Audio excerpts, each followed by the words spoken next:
দেশের উপর মৌসুমী বায়ু সক্রিয় থাকায় আগামী 5 দিন দেশের বিভিন্ন এলাকায় বৃষ্টিপাত অব্যাহত থাকতে পারে বলে জানিয়েছে আবহাওয়া অধিদপ্তর। মঙ্গলবার সন্ধ্যা 6টা থেকে পরবর্তী 5 দিনের পূর্বাভাসে বলা হয়েছে, রংপুর, রাজশাহী, ঢাকা, ময়মনসিংহ, খুলনা, বরিশাল, চট্টগ্রাম ও সিলেট এই 8 বিভাগের অনেক জায়গায় অস্থায়ীভাবে দমকা হাওয়া সহ হালকা থেকে মাঝারি ধরনের বৃষ্টি অথবা বজ্রবৃষ্টি হতে পারে। একই সঙ্গে দেশের কোথাও কোথাও মাঝারি ধরনের ভারী থেকে অতি ভারী বর্ষণের সম্ভাবনাও রয়েছে। এ সময় সারা দেশে দিনের ও রাতের তাপমাত্রা সামান্য কমতে পারে। আবহাওয়া অধিদপ্তর জানায়, মৌসুমী বায়ুর অক্ষের বর্ধিতাংশ রাজস্থান, মধ্যপ্রদেশ, উত্তরপ্রদেশ, বিহার, পশ্চিমবঙ্গ হয়ে বাংলাদেশের উত্তরাঞ্চল এবং আসাম পর্যন্ত বিস্তৃত রয়েছে। AKS অর্জন করল গিনেস ওয়ার্ল্ড রেকর্ডস। AKS এছাড়া এর একটি অংশ উত্তর বঙ্গোপসাগর পর্যন্ত বিস্তৃত রয়েছে।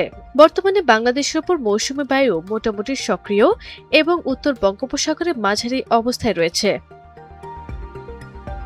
পূর্বাভাসে আরও বলা হয়েছে, বৃহস্পতিবার থেকে বৃষ্টিপাতের প্রবণতা কিছুটা কমতে পারে, তবে ময়মনসিংহ, বরিশাল, চট্টগ্রাম ও সিলেট বিভাগের অনেক এলাকায় এবং রংপুর, রাজশাহী, ঢাকা ও খুলনা বিভাগের কিছু এলাকায় বৃষ্টি অব্যাহত থাকতে পারে।